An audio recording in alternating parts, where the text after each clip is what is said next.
Sud Radio, la culture dans tous ses états. André Berkoff, Céline Alonso. Effectivement, toute sa vie, il a été un homme de combat, mais ce qui l'intéressait avant tout, c'était la quête de l'impossible.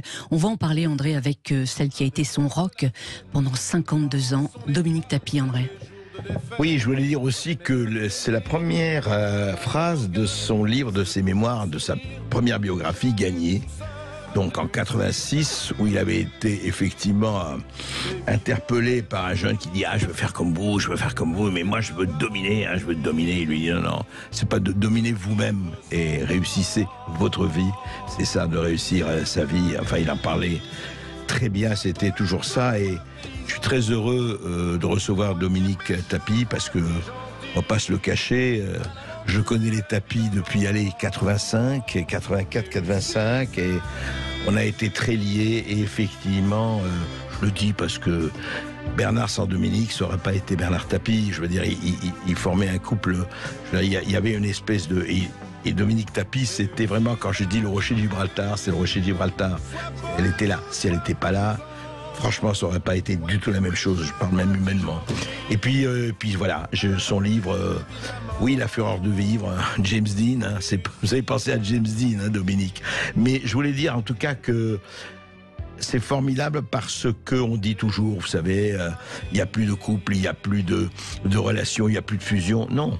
Je veux dire, il y a aujourd'hui, au XXe siècle, au XXIe siècle, et puis effectivement, avec quelqu'un comme Tapie, qui était ce qu'il était, on va en parler, mais on va parler aussi de cette relation, et je dirais que, on dit toujours, vous savez, les hommes, c'est à eux, ils font ça, vous savez, et puis ils vont et c'est moi le plus fort, et puis la femme, derrière, elle laboure, elle ensemence, elle est là, elle assure les racines. Et Dominique Tapie, ça a été ça avec Dominique et Bernard. Voilà, et on va en parler. Elle a été la gardienne du clan Tapie. Elle sera avec nous dans un instant sur Sud Radio. Elle nous racontera tout sur sa vie qui a été aussi trépidante que tragique. Alors restez avec nous, on revient dans un instant. Sud Radio, la culture dans tous ses états. André Berkoff, Céline Alonso. Alors vous publiez Bernard, la fureur de vivre aux éditions de l'Observatoire. 1 an et demi après sa mort, comment allez-vous ? Pas trop mal. Pas trop mal. Ce livre m'a fait beaucoup de bien. C'est un livre thérapie. J'ai compris beaucoup de choses aussi. Quand je le voyais soucieux, je lui disais « Mais dis-moi, parle-moi ». Et il me répondait « Non, je peux pas, parce que si tu rentrais dans ma tête 5 minutes, tu deviendrais folle. J'ai tellement de problèmes à résoudre ». Et c'est vrai que quand il est parti, je me suis un peu retrouvée dans cette situation. Et c'était très dur à vivre, parce que je me suis occupée de rien pendant, on va dire, 45 ans. Et oui, parce qu'à sa mort, il faut le dire, vous vous êtes retrouvé donc en liquidation personnelle, criblé de dettes, sans un toit, sans un sou pour payer sa pierre tombale. Tous vos comptes bancaires étaient bloqués. Comment expliquez-vous qu'il ne vous a pas protégé ? Dans sa tête, il m'avait protégé. Parce que lorsque l'arbitrage a été annulé, il refaisait ses comptes et il me disait que, ne serait-ce qu'avec 3 actifs, la rue des Saints-Pères, la Maison du Sud et la Provence, il remboursait intégralement ce qu'il avait touché. Ce qui était le cas. Parce qu'on lui avait octroyé, je crois, 404 millions d'euros. C'est ça. 304 millions d'euros, voilà. Oui, et plus le CDR avait gardé 100 millions. Donc, il avait touché 304. Et avec ces 3 actifs-là, il a remboursé plus que 304, je crois que c'est 309. Donc, l'État a été intégralement remboursé. Et maintenant, ce qu'on me demande, ça, il ne l'avait pas prévu. Ce sont des intérêts faramineux. Et cette fameuse dette que vous avez aujourd'hui, qui s'élève à 649 millions d'euros, c'est ses intérêts ? Oui. Ah oui, qui se sont accumulés pendant des années et qu'on vous demande de régler. Mais vous étiez marié sous quel régime ? Parce que qu'est-ce qui fait que vous êtes responsable de toutes ces dettes aujourd'hui ? Parce que oui, nous étions mariés sous le régime de la communauté. On n'a jamais fait de contrat parce que c'était pas dans son ADN, dans le mien non plus. On s'est mariés au bout de 17 ans, donc c'était vraiment une belle histoire sur Phocéa. Il a voulu me faire un grand cadeau dans les eaux grecques à Corfou. Et je vais vous dire que si Noël Bellone ne s'occupe pas à notre tour de faire homologuer le mariage, on ne serait pas mariés. C'est elle qui est allée. Oui, parce qu'on nous avons été mariés par les papas grecs. Bon, en Grèce. Les popes, enfin ce qu'on appelle. Non, les papas en Grèce. C'est quoi les papas? Les popes, c'est en oui, Russie. c'est vrai, en Russie, c'est Attention. vrai. Les papas, c'est exact. Orthodoxie, oui, mais pas la même. Et le commandant de bord, donc bien sûr, il fallait mettre ça au clair. Et quand nous sommes rentrés, Noël a fait les choses comme il fallait, mais Bernard lui a donné aucune indication. Donc voilà, on a fait. Ah oui. Mais donc vous avez fait mariage, communauté de biens, et puis voilà. Mais vous avez jamais songé à un moment de faire un contrat de séparation de biens? Par exemple, sur les derniers temps, quand vous l'avez vu sombrer, racontez-nous. Alors si, quand nous avons gagné l'arbitrage, je lui ai dit, Bernard, ce que je raconte dans le livre, on a vécu quand même des années très difficiles, des années de galère, donc j'aimerais bien qu'on fasse une séparation de biens, cette fois-ci, parce que lui était toujours en liquidation. Ce que j'ignorais, c'est qu'on m'avait mis aussi dans la liquidation. Bon, bref, nous l'avons fait, c'est paru au journal officiel, et 2-3 mois après, son liquidateur a tout fait annuler. Voilà, en disant que nous n'avions pas.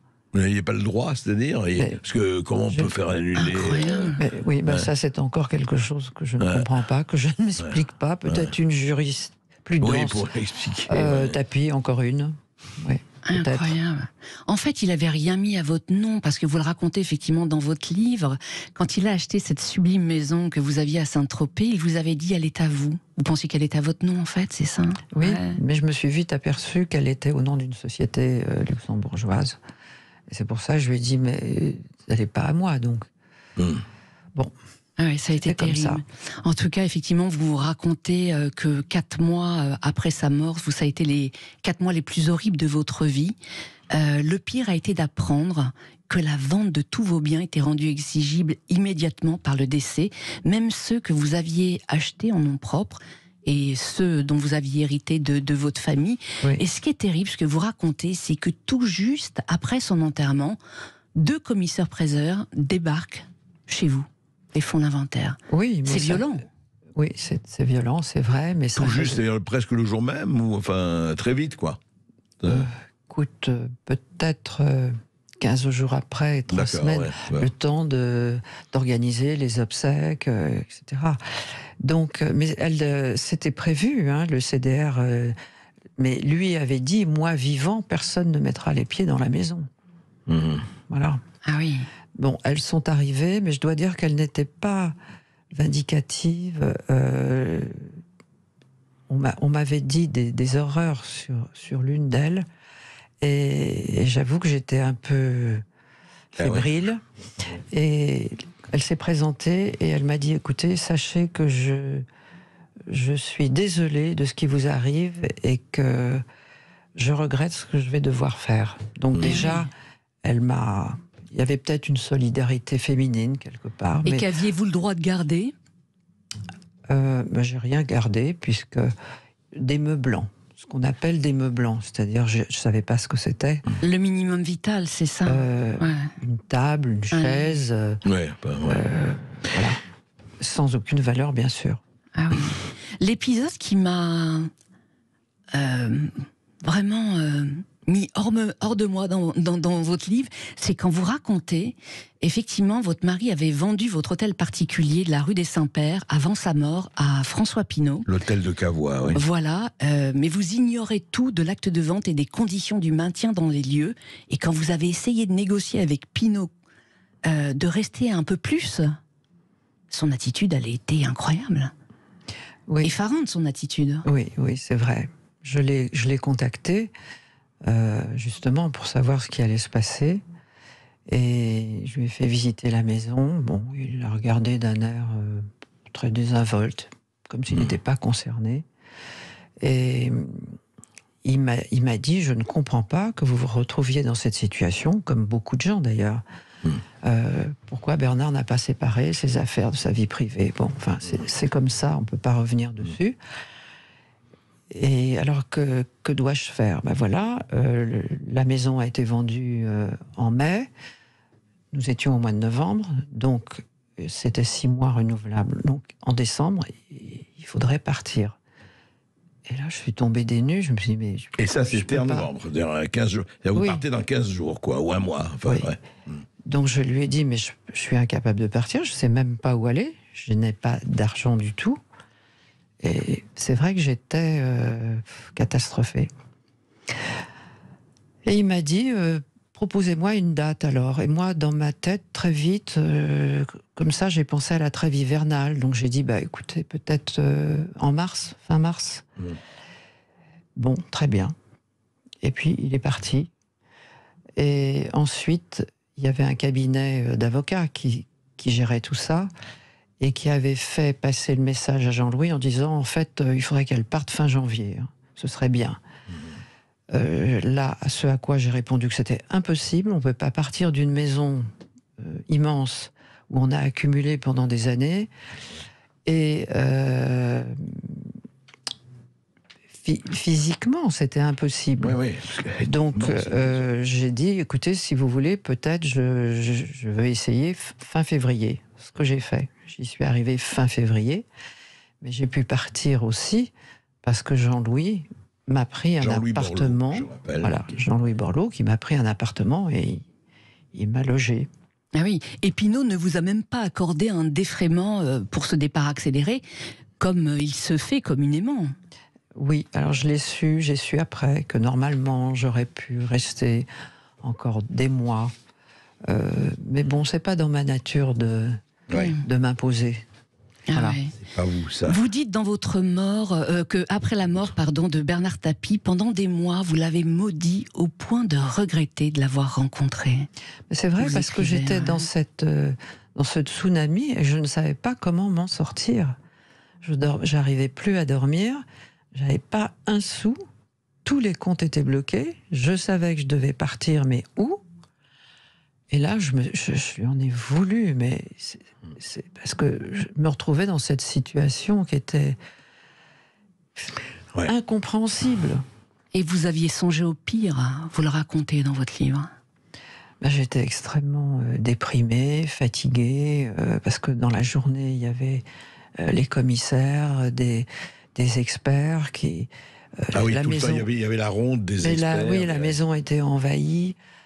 J'avais aussi les architectes de Pinault qui rentraient, qui sortaient. Enfin, bon. Oui, enfin, de toute façon, et moralement, et de point de vue. J'avais encore un autre gros problème à résoudre, c'était tous mes animaux du moulin, puisque je savais que ça allait partir. Et ça, pour moi, c'était le moulin qui était en Seine-et-Marne, non ? À Comblaville. Comblaville. Oui, parce que vous aviez effectivement des chevaux, des ânes, des poules, des chèvres et surtout beaucoup de chiens. Et tous mes enfants chéris, oui. Ouais. Mais j'ai trouvé une femme exceptionnelle, Brigitte, notre Brigitte Bardot, avec laquelle je corresponds depuis des années. Ah oui. Et tout de suite, j'ai pensé à elle. Et... elle m'a tout de suite répondu, mais ne vous inquiétez pas, je les prends tous. Et dans les 48 heures, elle a tout organisé. Tout organisé. Elle a envoyé des camions, elle a recasé. Je ne voulais pas que l'âne soit séparé de la petite Shetland. Elles sont ensemble dans un pré. Les 2 chevaux ne sont pas séparés non plus. Les chèvres, enfin bon, voilà. Alors voilà quelqu'un qui fait ce qu'elle dit. Et je l'adore. Voilà, je la remercie encore. Ça a dû être dur de vous séparer du petit chien de Bernard. Vous en parlez beaucoup dans votre livre, Babar. C'était son meilleur ami, son thérapeute. Oui, mon Babar, mais c'était aussi le mien. C'était le sien, Il a été extraordinaire parce que Bernard avait a eu un coup de foudre pour cette race, les Canet Corso. Et c'était le 5e. Et au bout du 4e, j'ai dit, Bernard, ce sont des molosses. Ils font entre 50 pour la femelle à 60 pour les mâles. Et Bernard ne s'en occupait pas du tout. C'est moi qui gérais les chiens. Il ne s'en occupait que pour leur glisser des friandises sous la table ou les mettre dans le lit. Bon. Et je ne voulais pas d'un autre Canet Corso puisqu'il me restait encore 2 chiens. J'avais un labrador et une petite chihuahua de sa maman. Et il m'a tellement supplié d'avoir un énième chien, et franchement, je ne regrette pas, parce que ce chien lui a amené beaucoup. Quand Bernard était à la fin dans son lit, le chien montait, se mettait la tête sur l'épaule qui lui faisait atrocement mal, alors qu'on pouvait à peine le toucher. Et le chien, très délicatement, lui tenait chaud. Et je les trouvais avec la patte et la main de Bernard, là, comme ça. Et restait des heures. Et le chien l'apaisait. C'est extraordinaire, d'ailleurs. Ces animaux qui arrivent à sentir et à prendre. Il n'y a pas au-dessus. Sur la fin, Bernard Tapie vous a fait une demande. Quand je l'ai lu dans votre livre, j'ai été émue aux larmes. Il vous a demandé de mourir avec lui. Oui. Comment ça s'est passé? Comment il vous l'a demandé? Moi, j'étais extrêmement étonné en plus. Ouais. Enfin, j'avoue que ça m'a surpris. Mais bon. Vous savez, il a commencé à décliner beaucoup. Ouais. Et donc, nous étions dans la maison de Saint-Tropez. Il s'alimentait de moins en moins. Il avait une thérapeute extraordinaire, Nadia Wolf, qui venait pour lui ôter ses douleurs, à qui je rends hommage encore aujourd'hui parce qu'elle était formidable. Et donc la nuit, il était toujours très agité. Il avait des angoisses. Et donc la journée, moi j'étais fatiguée, j'en pouvais plus, parce qu'il ne supportait personne, il était là 24 heures sur 24. Et je lui demandais d'aller me reposer dans une chambre à côté, être tranquille. Forcément, le chien me suivait. Alors, au début, c'était « Babar, viens voir papa ». Le chien ne répondait pas. Puis après, c'était « Bébé, viens me voir ». Donc j'arrivais, je disais « Bernard, alors écoute, ok, on reste tranquille, mais tu me laisses me reposer tranquillement, tu vois. » Et là, un après-midi, il se met contre moi, il me prend la main, et il me serre très fort, et il me dit « Qu'est-ce que tu en dis? On y va ?» Et il regarde comme ça en l'air. Je dis « On va où? T'as très bien compris. On part tous les deux. » Et là, je savais pas trop quoi lui répondre, parce qu'il était donc dans une grande angoisse. Alors je lui ai dit, écoute Bernard, moi délire, je peux pas, souffrance, délire. Je peux pas. Tu peux pas me demander ça. Et puis on a des enfants, des petits enfants. Il y a tous les chiens, les animaux. Tu peux pas me demander ça. Et quand nous rentrons, t'as un nouveau traitement innovant. Donc on va continuer à se battre. Ouais. Voilà pourquoi il m'a. Et comment il a réagi quand vous lui avez dit ça? Il a rien dit. Vous racontez qu'il vous fait des signes depuis là-haut. Oui. C'est-à-dire? Je crois aux forces de l'esprit, comme disait Mitterrand, et je ne vous quitterai pas. Oui, mais je t'assure. C'est un peu ça? Non, mais il ne nous a pas quittés. Ouais. Alors, Sophie a eu des signes aussi. Ça a été les derniers que nous ayons eus à Saint-Sébastien, avec son Baptiste. Et là, on a eu vraiment un phénomène bizarre, paranormal. Des champignons qui sont sortis d'une pile et qui sont allés vers elle. Ouais, et là, on est trois à avoir... Et vous, ça s'est manifesté comment? Moi, j'avais eu des signes... En quittant la rue des Saints-Pères, j'avais un porte-clés, un gros cœur en métal qui s'est cassé, que j'ai retrouvé cassé. Et le 26 janvier, le jour de son anniversaire, Nathalie, qui était dans l'aile droite, me dit « Écoute, viens à la maison, on va prendre un verre, on va penser à papa. » Il aurait eu 79 ans, etc. Donc je lui dis d'accord, je reviens dans ma partie, et je me mets à l'aise, et là je passe de ma chambre à ma salle de bain, dans un corridor. Donc je me change, et quand je sors, il y avait notre photo de tous les deux, pour mon anniversaire que Nathalie avait prise, qui était dans le corridor. Comment est-ce qu'elle est arrivée là? Je ne sais pas. Il n'y avait pas de fenêtre ouverte. encore quelque chose. Mais j'ai des tas de petits signes comme ça. Ouais. Et Laurent aussi a eu un signe Genre. très fort. Bon, voilà. Et ça fait partie. Mais je pense qu'il avait une telle personnalité. C'est clair. Il est parti physiquement, mais je pense que pendant quelques mois, il était là. Ouais, son âme. On m'aurait raconté ça. J'aurais dit, elle tourne un peu du chapeau. Mais bon, c'est un fait. Et avec Sophie, la dernière fois, vraiment, on était 3.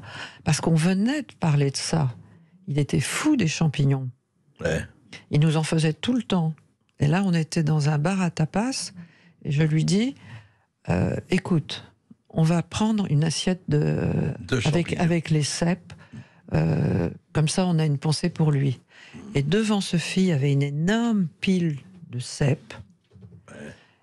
Et franchement, on a fini l'assiette, donc on était avec lui, et par 2 fois, il y a des champignons qui ont sauté et qui sont allés sur Sophie. Mais on est resté estomaqués. Oui. Mais là, je suis pas toute seule. Nous étions 3. Et oui, Dominique Tapie, en tout cas, votre histoire avec Bernard Tapie est follement romanesque. Vous avez tout connu, la gloire et l'opprobre, le luxe et la ruine, les retours en grâce et les défaites. La politique a fait le lit de votre malheur, écrivez-vous dans votre livre. Alors, comment ils ont tué Tapie? On va tout vous raconter dans un instant sur Sud Radio avec André Berkoff et Dominique Tapie. Sud Radio, la culture dans tous ses états. André Berkoff, Céline Alonso. Patron, quel souvenir gardez-vous de la première fois où vous l'avez vu? Alors, d'abord, je travaillais dans cette société, mais j'ignorais que c'était mon patron. On m'a changé de bureau et je suis rentrée dans ce nouveau bureau. J'ignorais pourquoi. Et on entend un bruit faramineux dans la rue Lincoln. Et je vois tous les petits employés retourner à leur bureau comme des petites souris. Je me dis, tiens, qu'est-ce qui se passe? Et là, Bernard est rentré. Un homme d'une présence envahissante, qui parle haut, fort, habillé un peu à la diable, les cheveux décoiffés. Et je me dis, mais qu'est-ce que c'est que ce type? Qu'est-ce que c'est que cet énergumène? Et il vient vers moi et il me dit, bonjour, je suis Bernard Tapie, je suis votre patron. Ah, ben voilà, j'étais un peu stupéfaite. Ah oui. Et comment dire, en fait, c'était pas du tout votre style d'homme. Qu'est-ce qui fait que vous allez... Ah bah pas du tout. Ouais. Non, du tout. Oui. Qu'est-ce qui fait vous allez tomber amoureuse de lui très rapidement, vous le racontez dans votre livre? Parce que...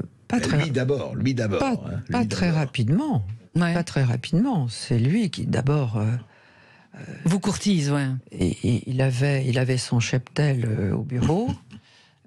Oui, c'était un coureur de jupons invétéré. Et moi, je voyais bien ce qui se passait. Et puis après, il a commencé à tourner autour de moi, du bureau. Pourquoi vous attachez les cheveux? Pourquoi vous vous habillez sous le genou? Enfin, bon, je dis, mais écoutez, je comprends. Voilà. Il a fait des approches comme ça. Et bon, à un moment, j'ai dit oui à un dîner après moult tentative de sa part, parce que j'avais envie de connaître un peu plus ce diable.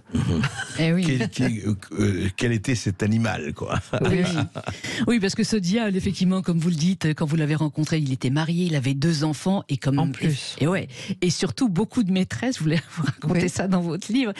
Et très vite, donc, effectivement, il faut le raconter, vous étiez fiancés, vous vous fianciez, après vous rompez vos fiançailles pour lui, et vous posez vos conditions. Ah oui, mais j'ai déjà posé mes conditions quand je suis devenue sa maîtresse. Je lui ai dit, alors c'est fini le reste. Ah oui, c'est ça. Ah non, mais ça c'était pas possible. Oui. Je n'allais pas faire partie du troupeau, cheptel, du troupeau. Et oui. Et vous raconterez qu'un jour, effectivement, un magazine a titré une idylle qu'il a eue apparemment avec Ophélie Winter. Votre réaction est assez épique, très drôle. J'ai adoré. Oui, c'était des bruits qui couraient, puisqu'il jouait dans le film de Lelouch avec Ophélie Winter. Il y avait une scène de baiser. Et moi, à l'époque, j'habitais Marseille, donc je ne le voyais pas beaucoup. Il rentrait que les week-ends. Et quand j'ai vu cette feuille de chou de je ne sais plus quel journal, je l'ai arrachée, j'ai pris un énorme couteau de cuisine et je l'ai planté sur la photo, sur la porte de la chambre. Comme ça, quand il est rentré, il a tout de suite su à quoi s'en tenir. Qu'est-ce qui fait que vous avez attendu 17 ans avant de l'épouser ? Parce que justement, on avait quand même des tempéraments, les deux. Moi, j'ai l'air très calme, mais à l'intérieur, c'est clair. Je suis dynamique aussi. Et puis vous avez votre personnalité. Et chacun a sa personnalité. Donc, il y avait des étincelles. Je te quitte, je reviens. On a eu du mal à trouver une stabilité. Bon, après, j'ai eu mon fils Laurent à 24 ans. Là, on s'est quand même calmé. Nous avons récupéré les 2 enfants de Bernard à la maison parce que sa première femme n'allait pas très bien. Et là, Nathalie et Stéphane. Et là, on a quand même eu une vie de famille un peu plus souple. Mais mon fils me disait « Maman, pourquoi tu ne signes pas du même nom que papa ?» Et je voyais bien que ça le perturbait. Et donc Bernard m'avait demandé plusieurs fois d'officialiser notre liaison, mais quand nous partions en vacances, il était absolument invivable parce qu'il essayait d'arrêter de fumer. Et donc je disais, mais moi je me marie pas avec un type pareil, c'est pas possible. Oui, parce qu'il était effectivement, c'était un hyperactif, c'est ça. Ah oui, oui. Qui dormait effectivement 4 heures par nuit. Oui, 4-5 heures. Mais enfin, c'est vrai qu'il dormait très peu. Ouais. Il avait une idée à la minute. Et combien de fois, en pleine nuit, il me tapait sur l'épaule. « Attends, je viens de penser à ça. » Et là, je dis « Non, attends, Bernard, pas possible. Fous-moi la paix, tu me le diras au petit déjeuner. » Ce qui était difficile à supporter, j'imagine, parce que vous les décrivez effectivement dans votre livre, c'est toutes ces crises de colère. Oui, il avait des colères homériques. Mais alors, ce qui est incroyable, c'est que une fois qu'il avait dit ce qu'il avait à dire, 5 minutes après, c'était oublié. Alors moi, évidemment, j'étais fermée, je lui faisais la tête, mais qu'est-ce qu'il y a ? Mais comment, qu'est-ce qu'il y a ? Et c'est là où il avait cette nature, mais c'est rien, et avec tout le monde. Avec tout le monde, les gens qui l'ont bien connu. Les gens qui ne le connaissaient pas étaient traumatisés, exactement. Sidérés, mais les autres disaient, bon d'accord, il s'énerve, ça va, laissons-le. Donc ça, moi j'ai appris à gérer tout ça. Et vous racontez comment de temps en temps il lui est arrivé de casser un plat avant le dîner parce que les convives étaient trop en retard. Ah oui, ça je m'en souviens. Il avait fait un cassoulet, ça avait pris 24 heures, et de rage, voilà, un impulsif. Ah oui. Parce que les gens arrivaient en retard et ils s'énervaient. Oui, parce qu'on n'allait pas à table assez vite. Parce que comme il ne buvait pas une goutte d'alcool, il ne comprenait pas qu'on perde du temps pour lui à prendre un verre tranquillement avant de passer à table. Voilà. Ah oui. Alors Tapi, on l'aimait ou on le détestait, Dominique ? Comment vous l'expliquez, vous ? Parce que c'était, c'est ce que je viens de vous expliquer. Il avait les défauts de ses qualités. C'était quelqu'un qui était en effet hyperactif, qui fonçait. Comment expliquer ça ? C'est difficile. Non, le vrai, je crois qu'il faudrait maintenant parler. Alors, juste un mot. Est-ce que le fait, parce que vous l'avez connu, c'était déjà un personnage public, c'était pas un personnage public comme il est devenu quand vous l'avez connu, Dominique. Mais pas du tout, il était inconnu. Il était totalement inconnu. Complètement. Et alors justement, la question que je vais vous poser, puisque là vous étiez avec lui, et encore une fois de façon quasi fusionnelle, sinon fusionnelle, qu'est-ce qui a changé quand il est devenu le Bernard Tapie, personnage public, ambition, TF1, avant même qu'il aille en politique, Mitterrand qui le pousse à ça, mais enfin, ce personnage public, voilà, l'entrepreneur. Rappelez-vous, enfin moi je me rappelle très très très bien, c'est 84, quand il y a Vive la crise. La fameuse émission à la télévision qui avait fait un malheur. Alors on prenait quelques personnes, voilà, la France qui bouge. On disait pas start-up, mais c'était ça. Qu'est-ce qui a changé quand il est devenu un personnage public ? Mais rien. Rien du tout. Rien du tout. Il a toujours été Comme ça. Comme ça, il n'a jamais joué. Il était même parfois trop nature. Des fois, je lui disais, essaye d'être un petit peu arrondi tes angles, un peu plus formaté. Il vous écoutait ou pas? Pas tellement. Ah oui. Comment il réagissait quand il entendait certains dire Tapi c'est un escroc, Tapi c'est un voyou? Mais ça le faisait bondir, évidemment. Il s'en foutait pas, enfin il disait pas bon ils peuvent dire ce qu'ils veulent, je m'en fous. Ça c'est ce qu'il officiellement affichait. Mais c'est sûr qu'il était meurtri, évidemment. Puis ça dépendait aussi de qui ça venait. Oui, bien sûr, bien sûr. Alors l'affaire du Crédit Lyonnais, Dominique Tapi, elle a éclaté il y a maintenant 23 ans. Comment vous avez vécu toutes ces années avec cette épée de Damoclès sur la tête? Ça vous a empoisonné la vie, on est d'accord? Ah oui, ça nous a bien empoisonné la vie. Il a fallu que je me mette un peu comme en résilience, en me disant que le principal, c'était quoi? C'était d'avancer, d'être toujours tous les deux, qu'il y avait d'autres gens peut-être dans des situations plus dramatiques. J'ai pris ça avec du recul. Je me focalisais plus sur la famille. La famille, la vie quotidienne, etc. Ouais. Alors André Berkoff, justement, vous qui avez publié chez Michel Lafon en 98, Comment ils ont tué Tapi, c'est une enquête que vous avez faite donc sur l'affaire du Crédit Lyonnais. Sa mort a été programmée, on est d'accord? Non, ce qui a été programmé, c'est effectivement, sa mort, pas sa mort physique bien sûr, mais sa mort, je dirais à la fois politique et presque existentielle. C'est qu'au fond, et moi je toujours dit ça, c'est-à-dire que moi j'ai connu Bernard Tapie dans les années 84, j'ai édité Gagné. D'ailleurs c'était très intéressant, je me rappelle, je peux le raconter maintenant, un éditeur que je ne nommerai pas. On avait signé un contrat avec un éditeur que je ne nommerai pas, paix à son âme, d'ailleurs il n'est plus là. Et donc il me dit, voilà, Bernard Tapie, il était déjà connu, on va faire Gagné, etc. C'est une très bonne idée.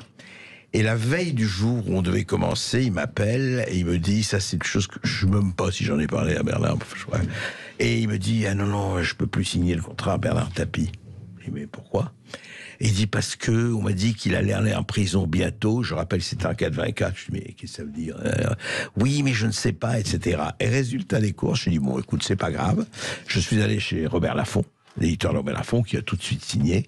Et je rappelle que ce livre Gagné a fait 600 000 exemplaires, sans l'édition de poche. Ça avait été... Et moi, je me rappelle, je dirais deux choses pour bien voir, et après parler du Crédit Lyonnais, mais rapidement. Il y avait quelque chose chez Tapie qui a eu très, très, très peu en France. Après, on peut le comparer à qui on veut. Mais moi, je me rappelle une anecdote que je vais donner. C'était un jour où la mère M-A-I-R-E,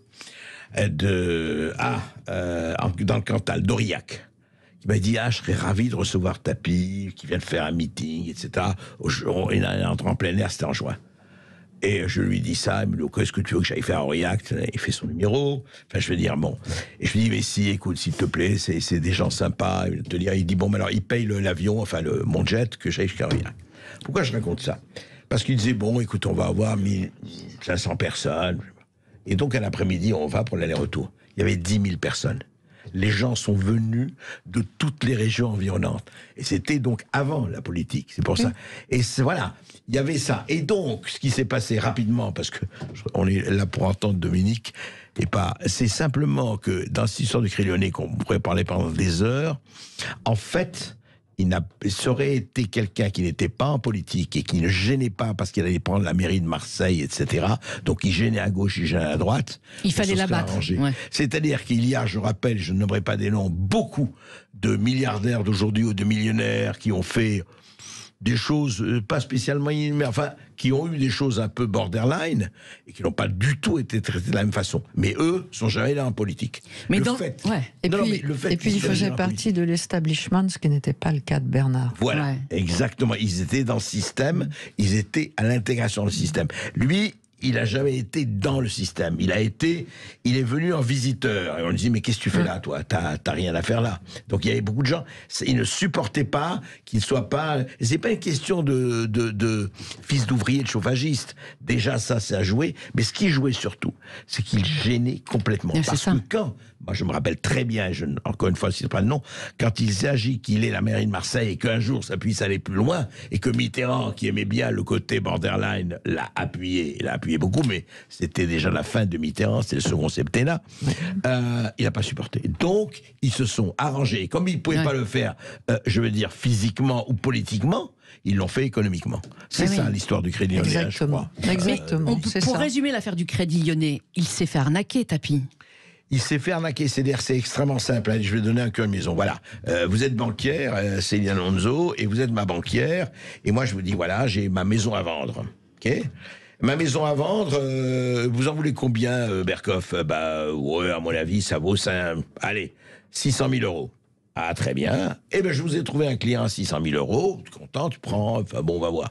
Et puis, j'apprends que Mme Alonso, banquière, a effectivement vendu ma maison à 1 200 000 euros. C'est-à-dire que la banque s'est faite sur le dos du propriétaire, et c'est ça qui passe avec le Crédit Lyonnais. Ils se sont fait sur la vente d'Adidas, ils ont doublé, quadruplé la chose, et c'est quelqu'un comme Louis Dreyfus, mais qui est pas du tout coupable, lui, qui a reçu ça et qui a bénéficié de cela. Et oui. Voilà. Et en passant par des comptes offshore. Des comptes offshore. Absolument. À Si 0,5%. nous, on fait ça, on va en prison directe. Voilà, bravo donc, la Banque d'État. Et la Banque d'État qui utilise des comptes offshore comme un vulgaire trafiquant fiscal. Quoi. Enfin, bon. Jusqu'à la fin, il a cru, effectivement. Il y a cru parce c'était tellement injuste. Il voulait que la vérité soit dite. Et d'ailleurs, quand il y a eu le procès, grâce à Hervé Temim, on lui a redonné un peu de son honneur. Parce que là, c'était un procès avec du public, et tout le monde a compris. C'est pour ça qu'il faut lire ce livre, vraiment le livre de Dominique, formidable parce qu'il montre à quel point, et c'est très difficile, mais il y a une résilience et un combat, et franchement, il ne faut pas laisser le système bouffer comme ça. Dominique, une dernière question avant de faire une petite pause publicité. Aujourd'hui, si c'était à refaire, vous lui interdiriez de faire la politique ? Évidemment, j'essaierais d'être plus... Je sais pas, j'aurais peut-être... La dernière fois, quand nous avons gagné, il m'a dit, j'ai dit, écoute, tu fais un pas, je demande le divorce, là. Donc, ça l'a tout de suite calmé. Dominique Tapi, on va se retrouver dans un instant sur Sud Radio et nous allons continuer de parler de cette fureur de vivre qui animait Bernard Tapie. À tout de suite. Sud Radio, la culture dans tous ses états, André Berkoff, Céline Alonso.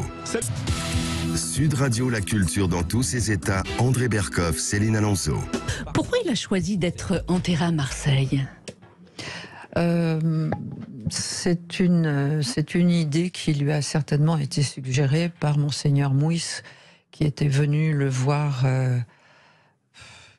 une semaine avant. Il était croyant, Bernard. Hein. Très croyant. Très croyant. Très croyant.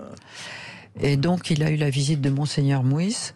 Ils sont restés ensemble une bonne demi-heure dans la chambre. Et quand il est ressorti, il m'a dit j'ai rarement rencontré quelqu'un avec une foi tellement profonde.